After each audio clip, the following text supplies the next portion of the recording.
Craig Counsell would not go on record, at least yet, with who his starting pitcher is. Why do you believe that's the case, and who do you think it's going to be?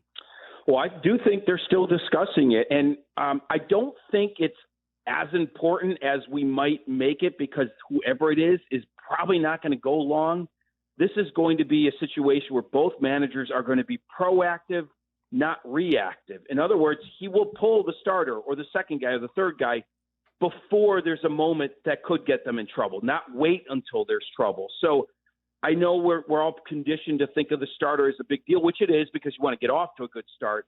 But I don't know if it's going to be a lefty to get through Christian Yelich or Colin Ray to get through the order once or half the order, whatever the case may be. Like, it's really going to be 7 or 8 pitchers to get through it. In fact, I want to bring Tyler in as the smart Syracuse grad. Set the over-under pitchers in this game. Neither team has a bulk starter. I think it's a good kind of thing to think about. I think it's going to be like 12.5, 13.5, something like that if you went with the over-under. What do you think, Tyler? Jesse, it might be more.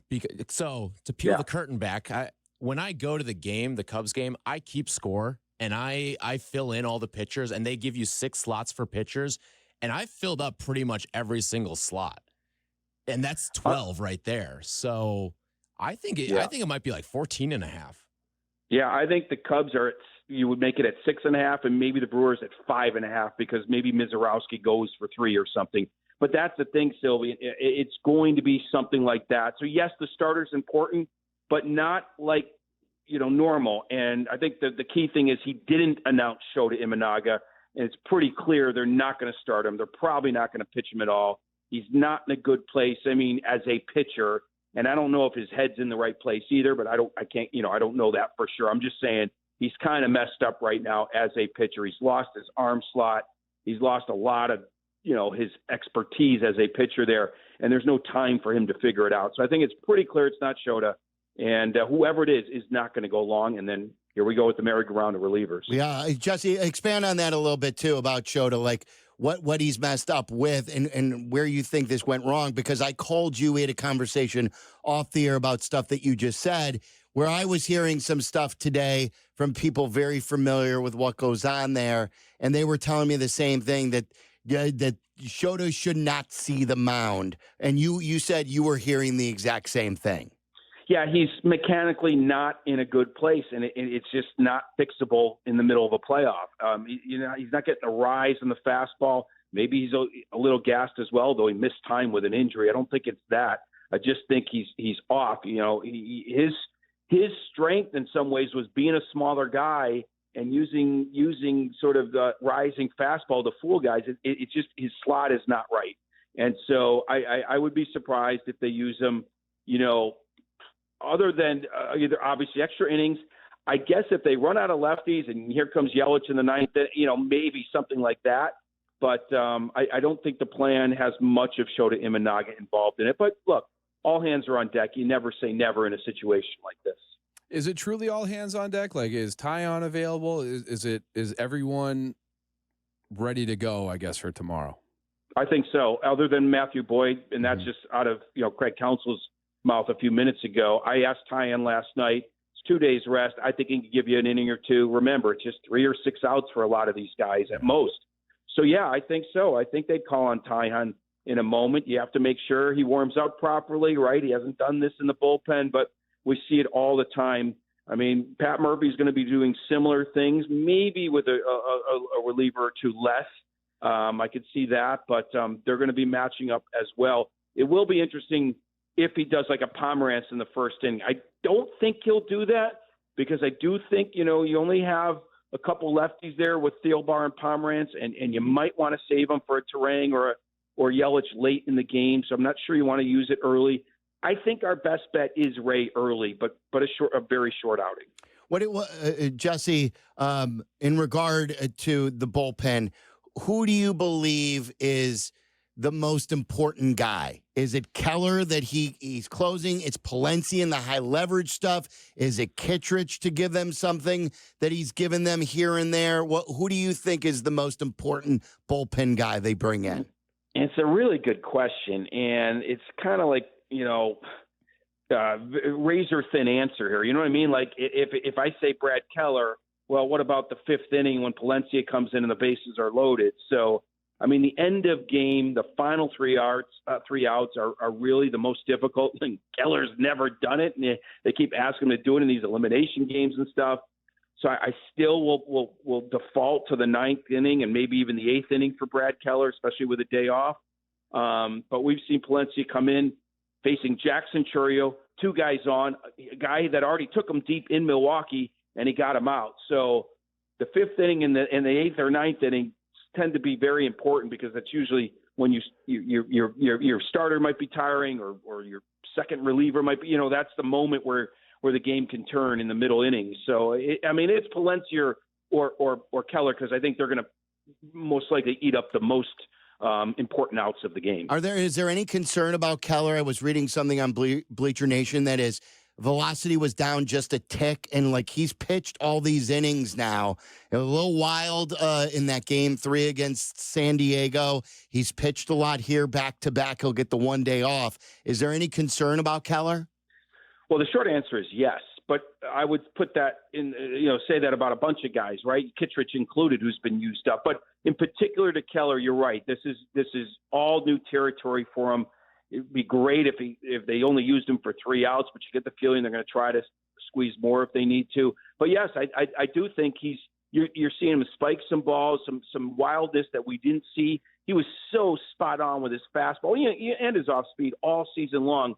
When you see him miss his spots, that to me is tiring a little bit. I would love to see him for only 3 outs and not more than that. Does Ben Brown get moved up in this rotation? Because with all these tired arms, he's young, he's got the fresh arm, he's got great stuff, who's wild. Is that a guy where it's like, hey, let's just go out there and let him throw gas, at least he's fresh?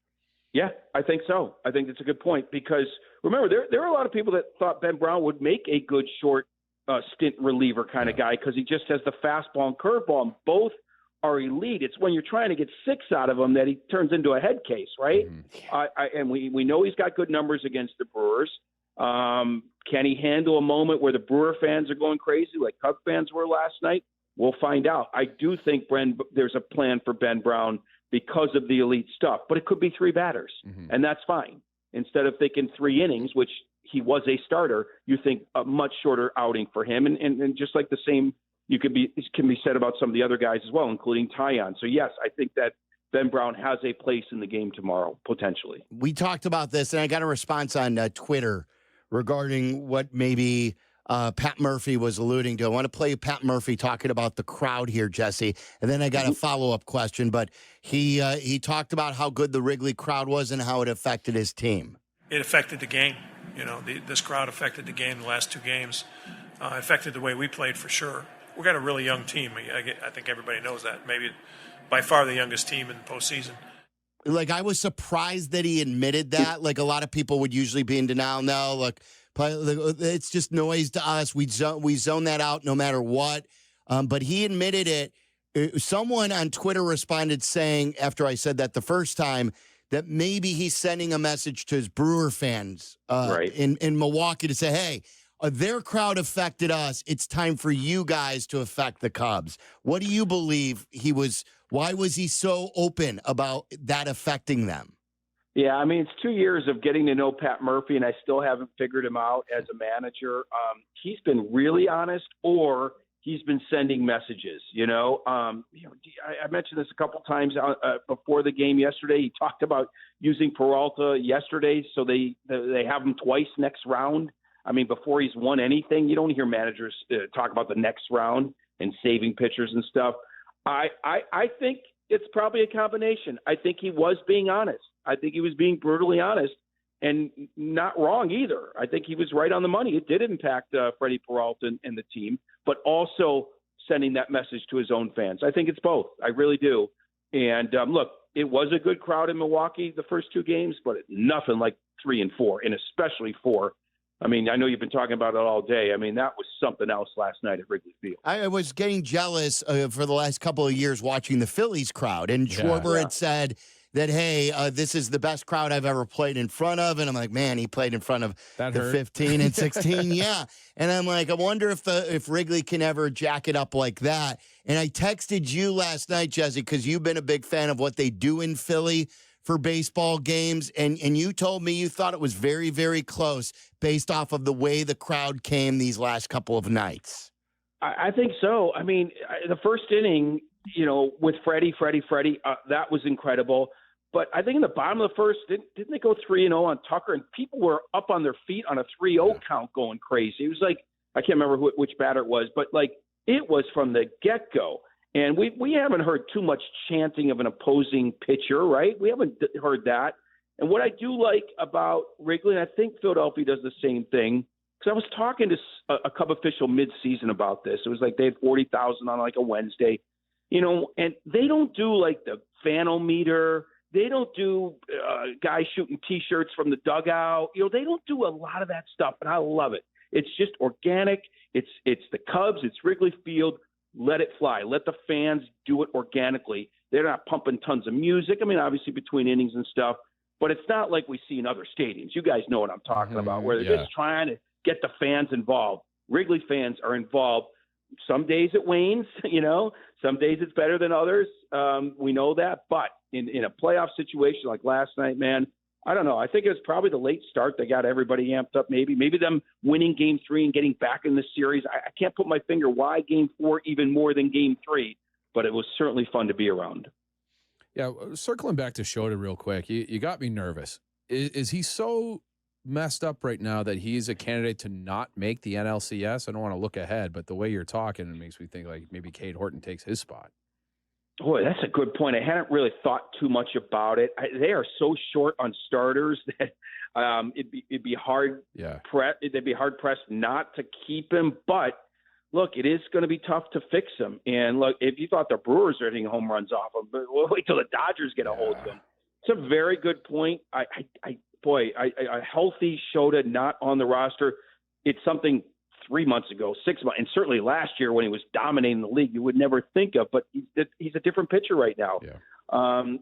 I mean, remember, it's best of 7, so you need Cade and others, right? Yeah. Tyon and maybe even Shota. But certainly he'd be pushed back to number 4, or maybe he doesn't make the roster. I don't know. You do need as many pitchers as you can get in a best of 7. So it is something to think about if they win tomorrow night. When you look at Tucker, was that a good game? Or do you believe that's a better sign because he's maybe getting healthier and feeling better and seeing the ball better? Yeah, I'm not sure if the cap is getting healthier. I've mentioned this a couple times. I've focused on him a few times when I've been down near the dugout, like the walk-off interviews I do, and he's always stretching. He's always cringing a little bit. So I'm not sure he's getting better, but he's getting in rhythm. And yes, absolutely, I thought that was a sign. We've seen this before with him. Remember when you made fun of me in his final at bat when he was struggling? He popped up once instead of grounding out, during his struggles. Yes. And it was like a shallow fly ball. Yes. But then he came out of it. He's a guy where I think there are those kinds of signs when he's driving the ball into the infield. Instead of even ground balls through the infield is not a sign, but anything to the outfield and certainly left center, bleachers is something. So I do think it's a sign, and Counsell mentioned this on the Zoom today, and he's right. The good here, when you see the good takes, and he walked twice yesterday, is a sign he's starting to feel it. Just understand where he's at, and then obviously they're going to have to come into him eventually. So I thought he had some great takes yesterday, and then he drove the ball out. So a huge sign, and I mentioned today, to Carmen and Yurko that when you see Shaw, Happ, and Tucker in one game here, all three kind of struggling in their own ways, certainly 2 of them in a big way, Happ and Shaw. Man, this starts to remind you of that lengthy lineup we saw early in the season. I don't know if one game's going to turn the tide, but if it does, heck, I mean, they got a great shot tomorrow and moving forward. Well, that was going to be my last question for you. Yeah. Do you think Happ has found something? Because it felt like even he was making kind of loud outs too.